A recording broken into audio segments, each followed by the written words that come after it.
Good morning, and welcome to the Universalist Church, in which love is the spirit. We're glad you're here today, whether you're here in the sanctuary or anywhere in the world on our live stream. I'm Joe Wilson, one of your representatives on our Board of Trustees. If you're a visitor, we hope you'll sign one of our guest books at either entrance to the sanctuary or visit our webpage, westhartforduu.org, to learn more.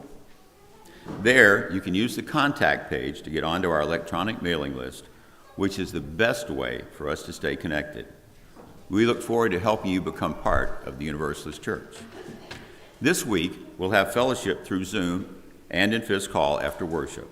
If you need help finding your way to Fisk Hall, any member of the church will be happy to guide you. Just look for someone wearing a Universalist Church name tag, or follow the herd, or follow your nose and smell the coffee. Today, we'll have a visitor's coffee in the parlor after worship. You can come meet other folks, members of the welcome team, and our minister as you learn more about our congregation. Also today at 11:30, there will be a capital campaign visiting session in the program center. That's right behind the sanctuary. Just go backwards or come up for coffee hour. That's at 11:30 in the program center. You can find the link for Zoom fellowship in your weekly news or our Breeze calendar. If you aren't getting the weekly news, please sign up for it on our website. And now, I invite you to take a moment to make your mobile phone silent, turn off that email, put away your keyboards, and settle in for worship.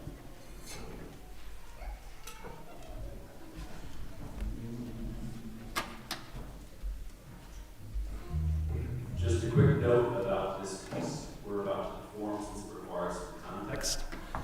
Kabhi Dihoto is a ghazal by Indian composer and singer Jagjit Singh, with lyrics by Urdu poet Javed Akhtar.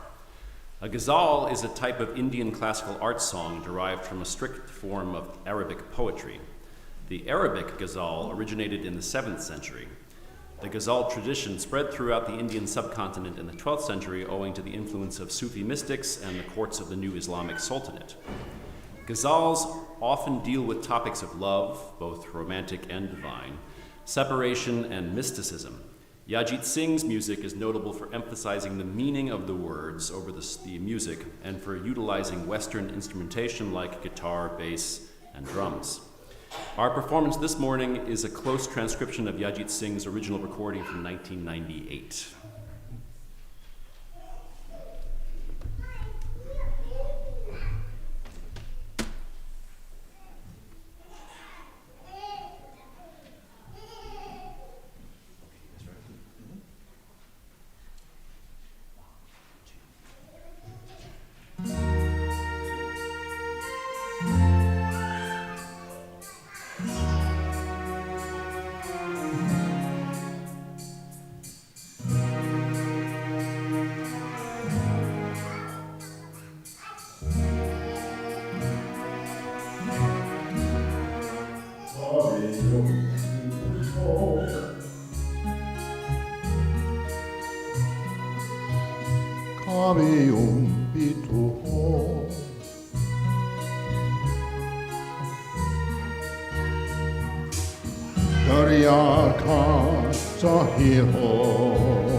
Guzara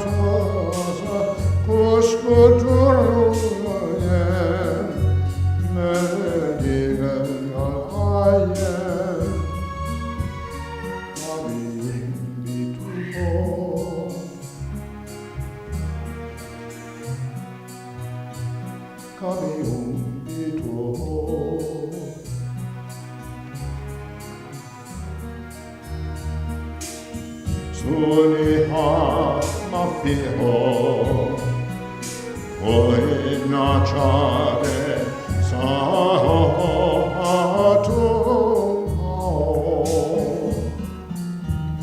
Kabiyum bituho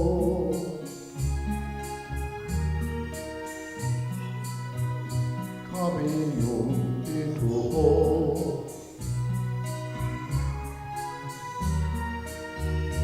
Kabiyum bituho Yabara asa tutke parese Tara mile kotuhara dibitarese Turno nagase Kabiyum bituho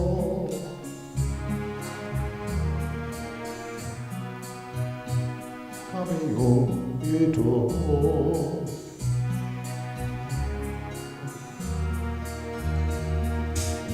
Tanhazi Muktiho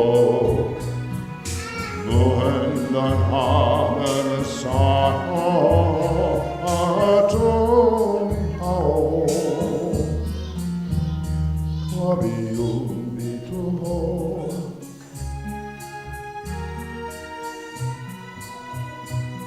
Kabiyum bituho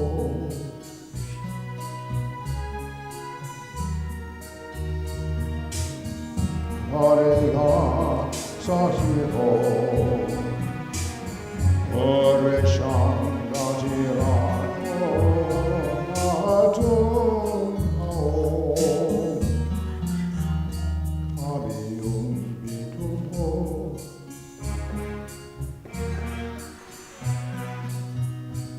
Kabiyum bituho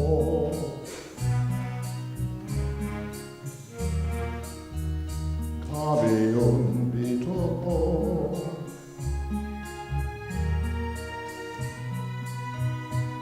Kabiyum bituho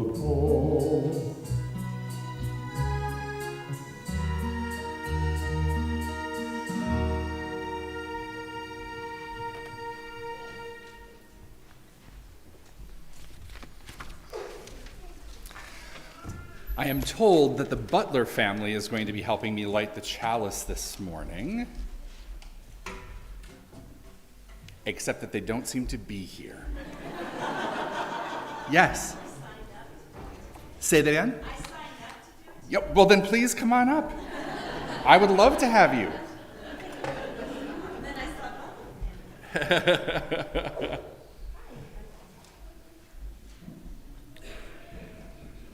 Thank you very much. If you have a chalice at home, please light it as we light ours here in the sanctuary. So we light this chalice using one flame to create another, making this symbol of our faith dance with light and warmth, bringing it to life through the sharing of a spark. So may we find ourselves brought to life, held in our dancing by one another, and all that is larger than ourselves, all that is sacred and life-giving, known to us by a multitude of experiences, connections, and names. In this spirit, we begin our worship. Our opening hymn is number 1032 in the blue hymnal, number 1032. It's called Daoona, Nayeesh, and it's one that I don't think we've done since I got here. Please rise in body or in spirit. And before we begin, I have a little bit of something I want to tell you about this particular hymn, since it's new to us. This song comes from the inspiration of Samir Badri, a Muslim residing in the United States. He recruited the composer of the music, a Jew, named Ted Warmbrand, to set his words to a tune after they were both featured at a peace rally in Arizona just before the U.S. bombings of Afghanistan and Iraq.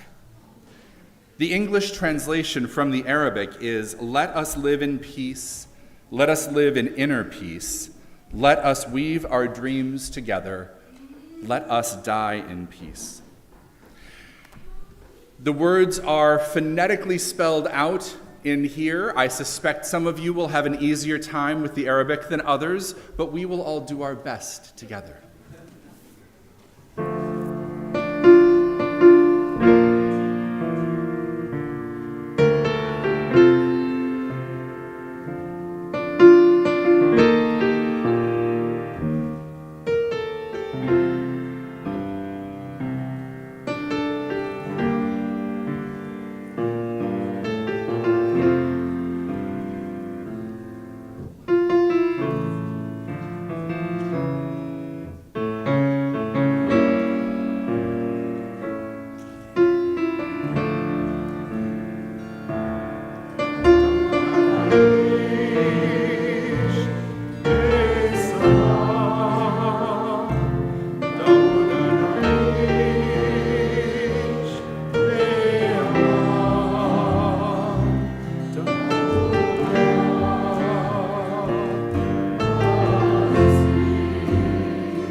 Let us speak together the words of our affirmation, our covenant. It's printed in the order of service.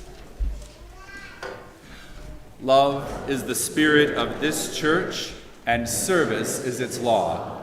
This is our great covenant, to dwell together in peace, to seek the truth in love, and to help one another. Please be seated.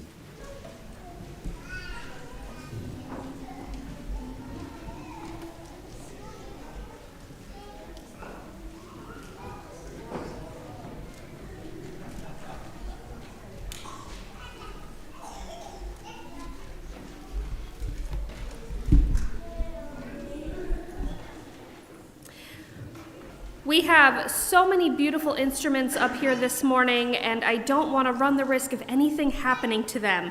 So I'm going to do my best to tell this story and show the pictures to everybody.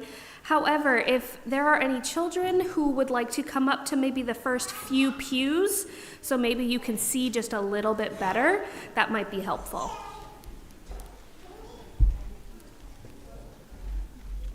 So the story I'm going to read today is a story called Jabari Jumps. You love that book? I love this book too. And I want to ask a question to some of my friends here.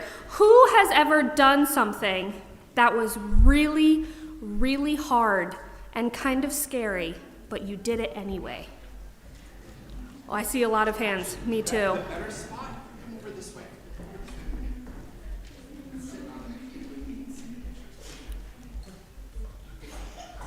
This is a story about a boy who does something that is very, very scary. And he does it. He takes the risk.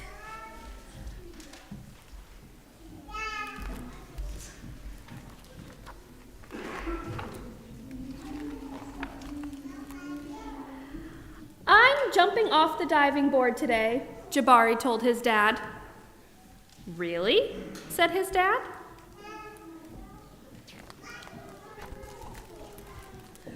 The diving board was high and maybe a little scary, but Jabari had finished his swimming lessons and passed his swim test, and now he was ready to jump. I'm a great jumper, said Jabari, so I'm not scared at all.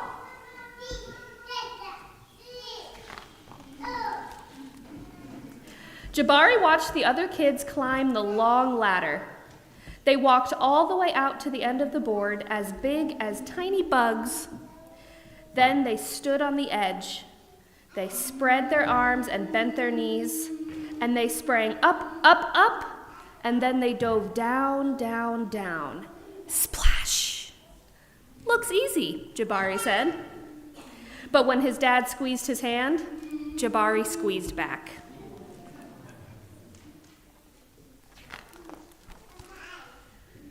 Jabari stood at the bottom of the ladder. He looked up. "You can go before me if you want," he told the kid behind him. "I need to think about what kind of special jump I'm going to do."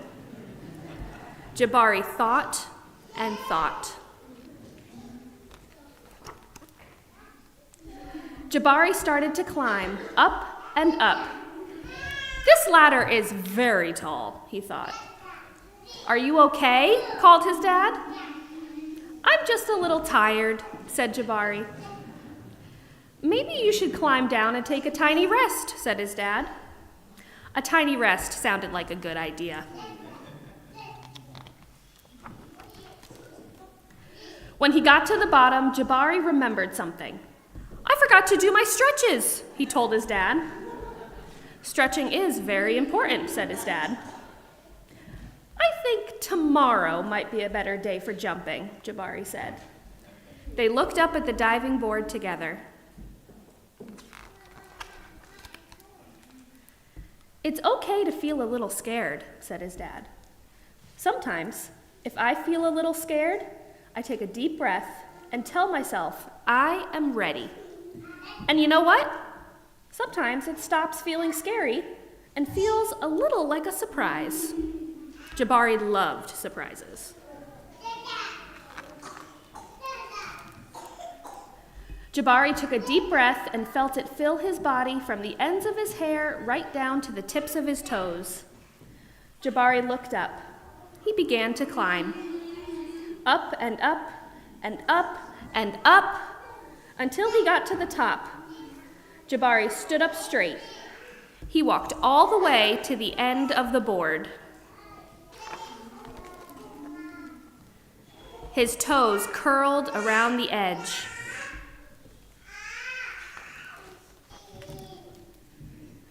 Jabari looked out as far as he could see. He felt like he was ready. "I love surprises," he whispered. He took a deep breath and spread his arms and bent his knees. Then he sprang up off the board, flying.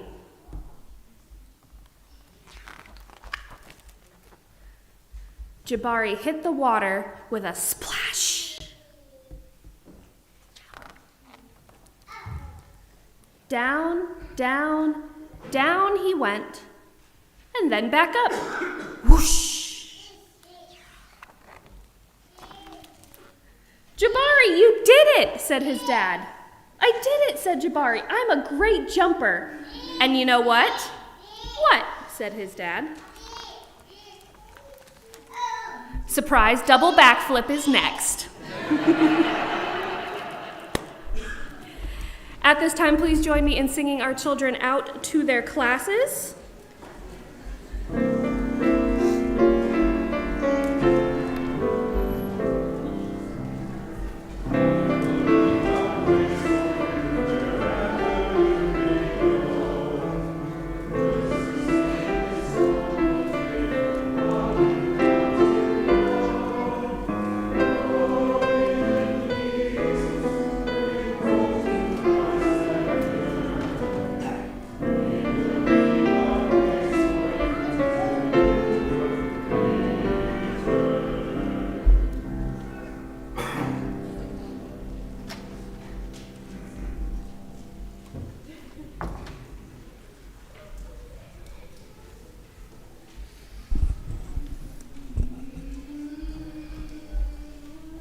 The voluntary offering, the sharing of our resources for our shared work as a religious community, is a spiritual practice for us.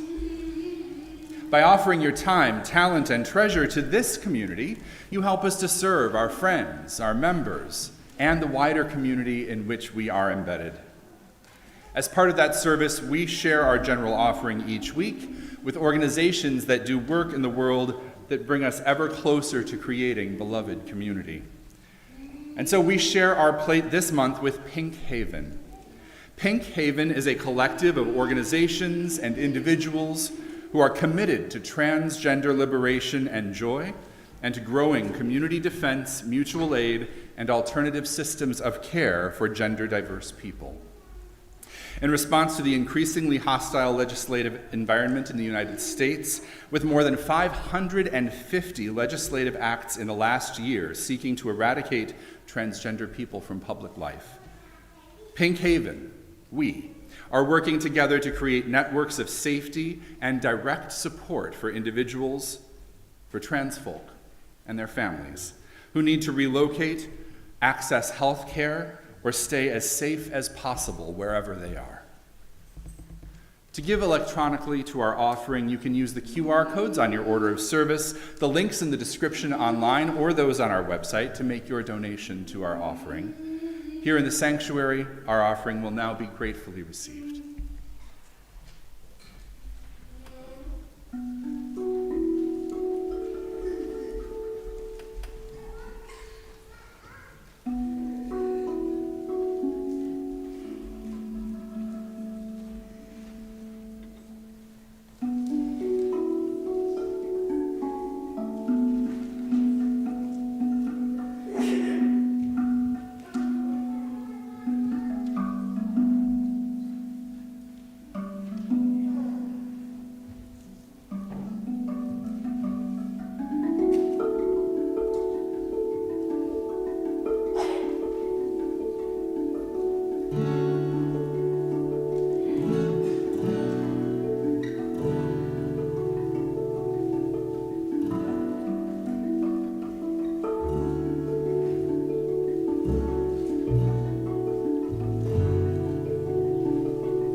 May all these gifts, so generously given, sustain the life of this community, the work that we do together, and make a difference in the world of which we are a part.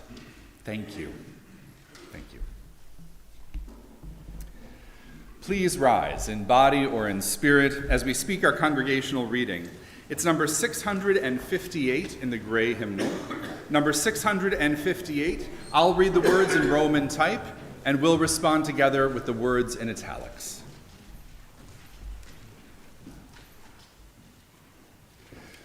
To laugh is to risk appearing the fool. To weep is to risk appearing sentimental. To reach out for another is to risk exposing our true self. To place our ideas, our dreams, before the crowd is to risk loss. To love is to risk not being loved in return. To hope is to risk despair. To try is to risk failure. To live is to risk dying. Let's join in singing our doxology. It's in the order of service and the description online.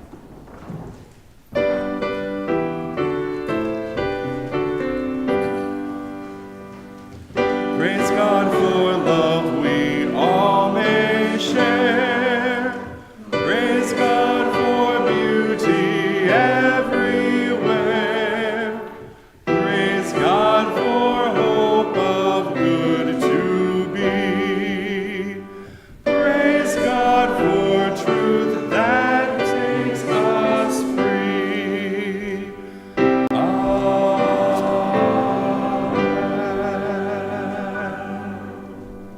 Please be seated.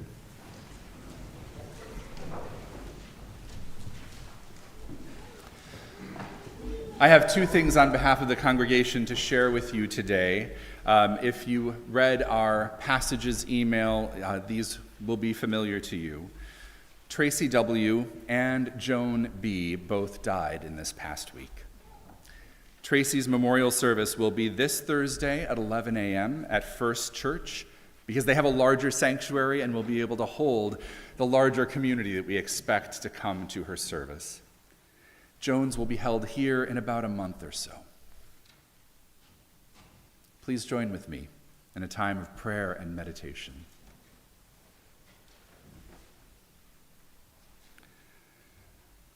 Spirit of life, Spirit of growth, of resilience and discovery, Spirit which is at once divine and also part of every everyday moment. Sometimes we do not know what to do with you. We hide from the challenges and the opportunities you offer. Sometimes we grasp you so tightly we prevent your work. Sometimes we turn away from the parts of ourselves that would joyfully burst forth into change. We seek to live profoundly and also easily. We seek to create magnificence and to simply get through the day. We seek to do it all and to do nothing. At times, Spirit of life, we embrace the possibilities you present, and at times we reluctantly and with struggle take the path of growth. Sometimes we allow ourselves to pretend that we need not change.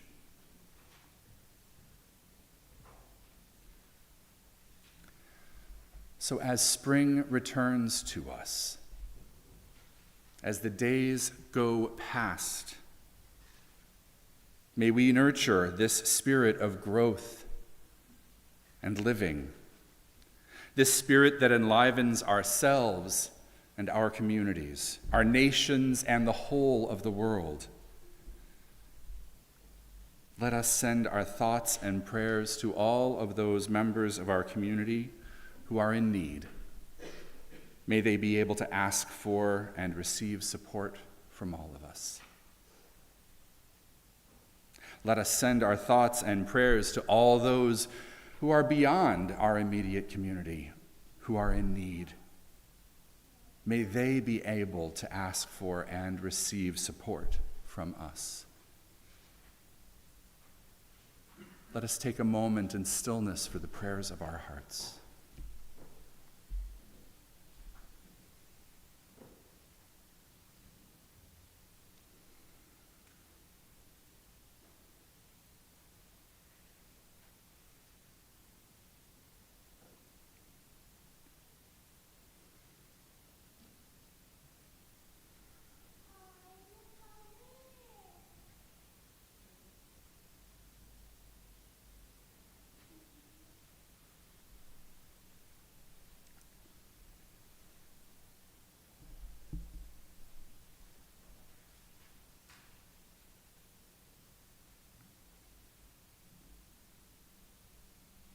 May we do more than speak of growth. May we cherish it, work with it, guide it with health and wisdom. May growth lead us into becoming the best and fullest of what we all may be, together and individually, humanity and all of creation alike. May it be so. Amen.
Our first reading is called Return and Remember by the Reverend Summer Albayati, and celebrate the name of God morning and evening. Surah Al-Insan, 76:25. Many years ago, I experienced a serious crisis of faith. I felt buried by pain and suffering, and I wasn't sure if I would ever dig my way out to see the sun rise again. This crisis of faith took me on a journey to find myself and to come to an understanding in my suffering there was a holy and sacred space. Since the Prophet Muhammad first received a revelation of the Quran in the cave of Hira, Ramadan is a celebration of this fact. I tried to embrace my crisis as an entrance to a cave that the divine had opened up for me. All I needed to do was enter, to seek refuge, and this I did. It's always a challenge to feel a sense of the holy when I go through difficulties, but it's at that exact time that I need to find more time for prayer, study, and meditation. When the holy month of Ramadan approaches, it becomes a beautiful reminder to return to myself and remember who I truly am and what the divine is calling me to become. Ramadan is a time of going deeper into a spiritual oasis, like entering a cave for a few hours while I fast from bodily nourishment. It's an invitation to pause for a whole month while I find spiritual awakening by studying the Quran more deeply and performing embodiment prayers 5 times a day. It becomes a holy retreat from the mundane, even in the midst of the ordinary.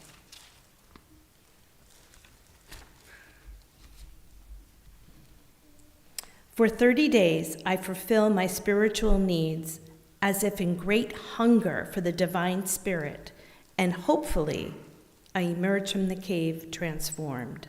This holy experience is the healing. This sacred time is an abundant act of love, and this is what I seek each year during this most blessed of months, so I can answer the call of the divine spirit. What if I were to find spiritual nourishment by entering whatever doors opened up to the divine spirit on a daily basis? What if each day I awakened and began it in theological reflection, or praising the name of the divine each morning and evening? Who would I become? Our second reading is a poem called Father's Song by Gregory Orr.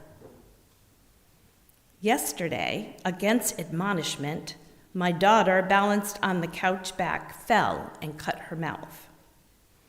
Because I saw it happen, I knew she was not hurt, and yet a child's blood so red, it stops a father's heart. My daughter cried her tears. I held some ice against her lip. That was the end of it.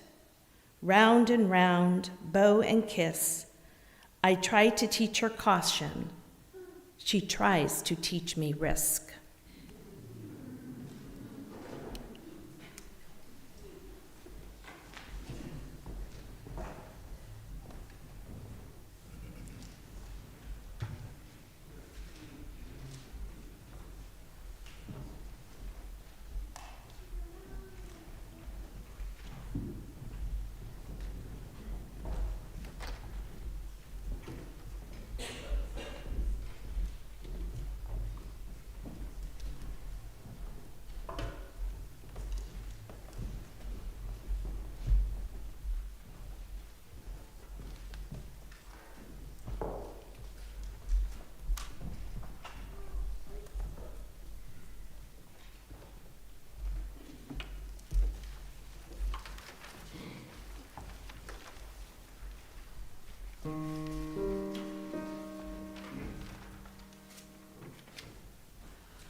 First, I just want to say a quick thank you to our musicians and especially to the choir.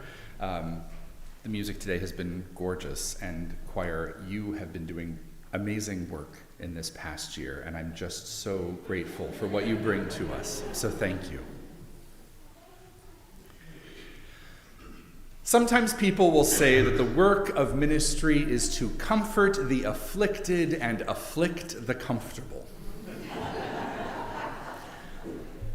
I often say that the work of ministry is to demonstrate with and for one another what it is to be thoughtfully, faithfully human. Back in seminary, so many years ago now, my professor of counseling and ethics instructed us that the point of pastoral care, of ministry, really, is to increase our sense of agency and freedom for each person and for the community as a whole. I found myself thinking about all of these things when I read this poem by Gregory Orr. Yesterday, against admonishment, my daughter balanced on the couch back, fell, and cut her mouth. Because I saw it happen, I knew she was not hurt, and yet, a child's blood so red, it stops a father's heart. My daughter cried her tears. I held some ice against her lip. That was the end of it. Round and round, bow and kiss. I try to teach her caution. She tries to teach me risk. Caution and risk, agency and freedom. The work of ministry, the work of congregational or religious or spiritual life is, at least in part, to help us know the possibility of options and then the ability to understand and choose among them. Ministry tries to remind us that if life is hard, we can seek and provide kindness. Sometimes it helps us to recognize that comfort is just a way station on the path to transformation. Sometimes ministry helps us to want something different, something better from our common existence, and to give us the strength, the courage, the vulnerability to pursue that which is better. To say it, it sounds so simple. To decide to do something better. To be willing to be uncomfortable. I wish it were as easy as it sounds. But that is so often the truth of religious life and spiritual practice. Simple ideas that are harder in practice than in concept. Speaking of which, Ramadan Mubarak, or Blessed Ramadan. I don't know if now we have any practicing Muslims in our congregation. We have had in the past. I'm sure many of you remember Isam. We held an iftar, the evening meal after the day's fast during Ramadan, multiple years with Isam's help and guidance. This year, our junior high class is doing a unit exploring Islam and will make a visit to a Muslim community later this spring. Members of our community have been invited to a meal with one of the area Muslim congregations, too. Ramadan has become another special time of year for many of us in this country, but also for many of us in this congregation, because it is a special time of year for those we know and love. If not ourselves, for family or friends, co-workers, refugee families we support. I am delighted every time we are given an opportunity to deepen our understanding and engagement with people who have different perspectives than we do. And in a moment where some people with some power are trying to make our world smaller and meaner and more limited, it is a joy and an affirmation of our way of being, our values, our covenants, to make the world bigger and more loving and more connected. And so this opportunity to pay attention to a holy time that may or may not be part of our own experience, well, it's meaningful. It is, for me, delightful. And I think it is necessary. One of the people that I know and love, for whom Ramadan is important, is my colleague in Unitarian Universalist ministry, the Reverend Summer Al-Bayati. And her writing, which you heard Lisa read earlier, takes us beyond the aspects of this observance that many of us already know. Part of Ramadan is fasting from sunrise to sunset, close attention to the Quran and to specific prayers, increased charity work, to feed those who are hungry all the time and not just because of the period of Ramadan. The concept of Ramadan is not that difficult. Choose to abstain from experiences, pleasures of normal life in order to focus on what is meaningful, what is sacred. But even if it's a simple concept, the practice is not always easy. Summer's reflection makes clear the spiritual opportunity within Ramadan. The opportunity to attend to what is hard or broken or painful. The opportunity to refocus oneself upon that which matters most. The opportunity to try something different for a while, because it might just make everything better. She writes, "Many years ago, I experienced a serious crisis of faith. I felt buried by pain and suffering, and I wasn't sure if I would ever dig myself out to see the sun rise again. This crisis of faith took me on a journey to find myself and to come to an understanding. In my suffering, there was a holy and sacred place. It's always a challenge to feel a sense of the holy when I go through difficulties. But it is at that exact time when I need to find more time for prayer, study, and meditation. When the holy month of Ramadan approaches, it becomes a beautiful reminder to return to myself, to remember who I truly am and what the divine is calling me to become." Sometimes we are called to be uncomfortable with the status quo within ourselves or the whole of the world. Sometimes that comes across as a crisis of faith, sometimes a drive for justice making.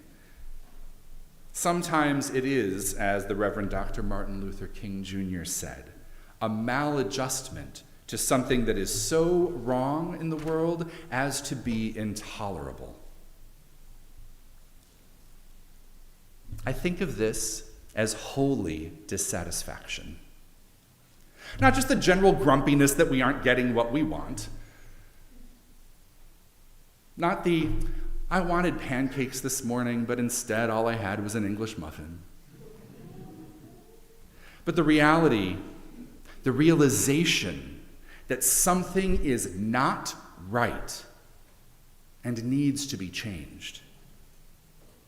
Holy dissatisfaction says that the risk to change for the better, perhaps to make everything good at all, must overcome our caution that seeks to preserve comfort or a sense of safety, whether that safety is real or not.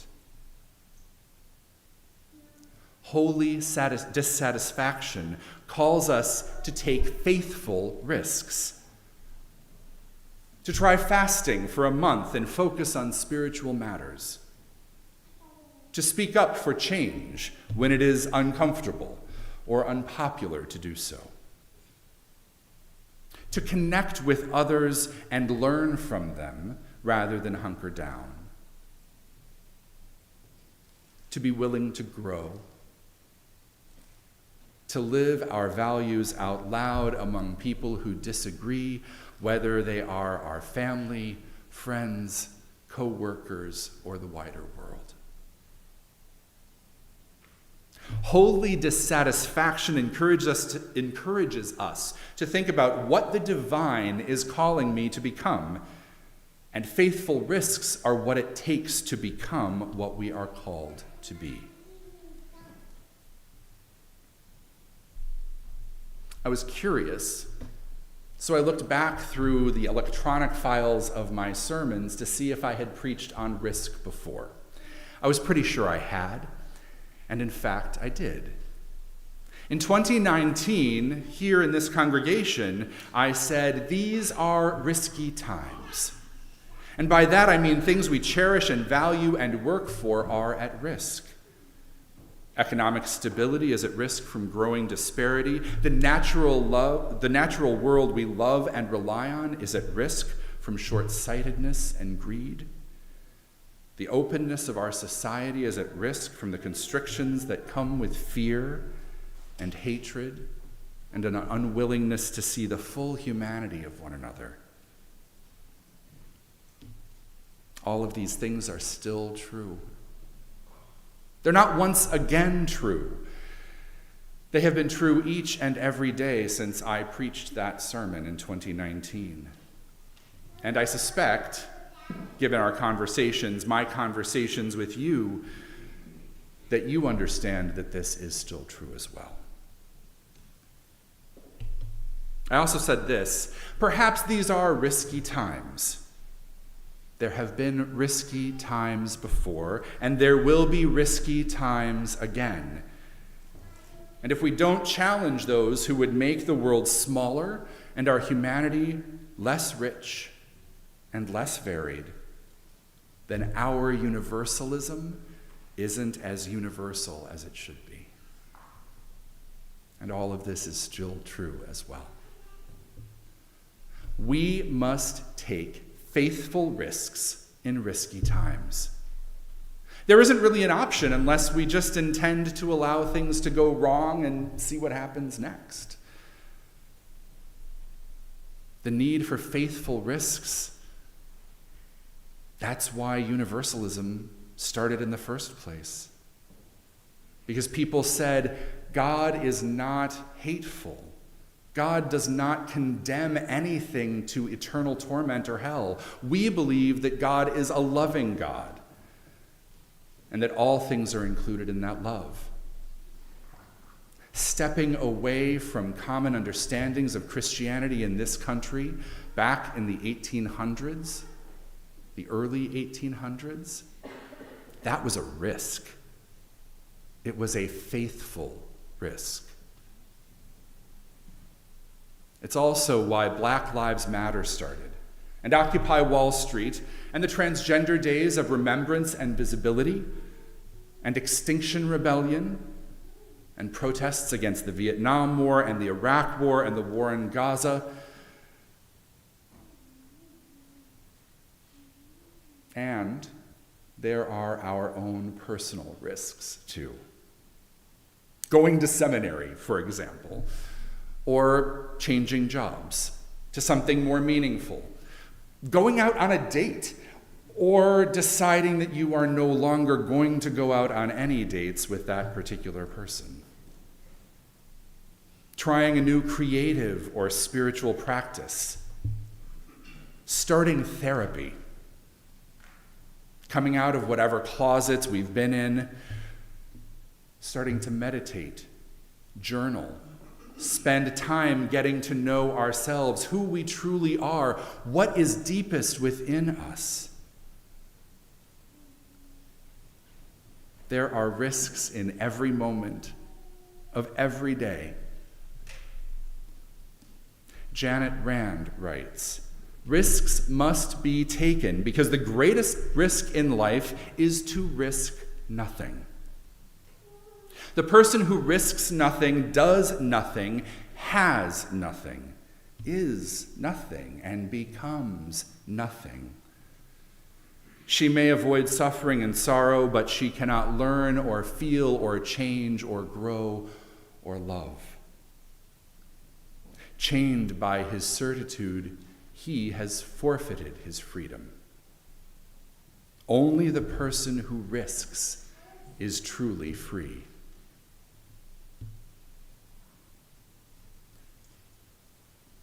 Caution and risk. Agency and freedom.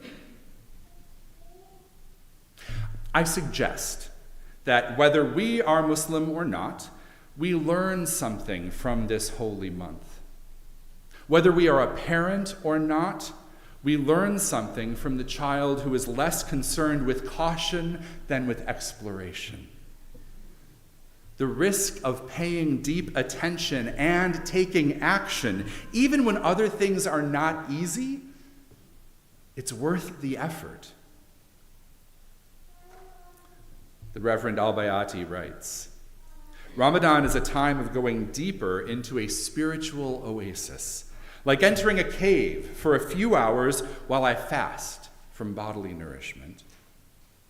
It's an invitation to pause for a whole month while I find spiritual awakening by studying the Quran more deeply and performing embodiment prayers 5 times a day. It becomes a holy retreat from the mundane, even in the midst of the ordinary. And then it leads her forward. What if I were to find spiritual nourishment by entering whatever doors opened up to the divine spirit on a daily basis? What if each day I awakened and began it in theological reflection or praising the name of the divine each morning and evening? Who would I become? And that, I think, is the most wonderful risk. And it comes right on the heels of a holy dissatisfaction. I want more, I want better, I want deeper. And if that were true, who would I become? Am I willing to be that person? That attentive, grounded, connected, spiritually active person? What would that mean for my life? What choices would I have to make going forward? Who would we become?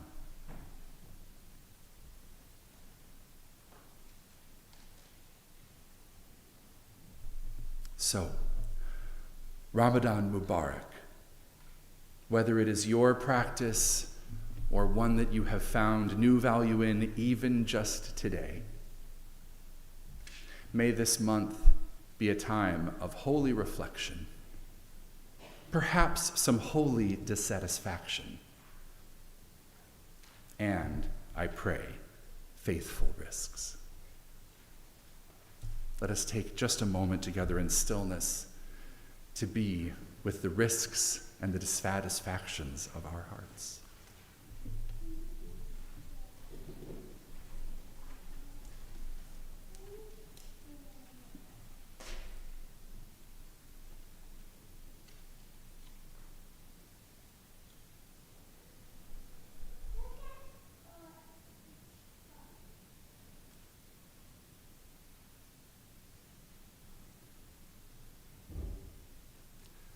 Our closing hymn is number 134 in the gray hymnal. Number 134, Our World is One World. Please rise in body or in spirit as we sing together.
Let's speak together our unison benediction. It's in your order of service and in the description online. Engage with the world in peace. Have courage. Hold on to what is good. Return to no person evil for evil. Strengthen the faint-hearted. Support the weak. Help the suffering. Honor all beings. Please be seated and remain for our postlude.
If there are any visitors who would like to be part of our visitors' coffee, please come forward, and I'm going to have you meet Norma toward the front of the sanctuary. In the white, she'll help you get to where you're going, and if you'd like to be part of the Capital Campaign meeting, please do go to the Program Center. Thank you.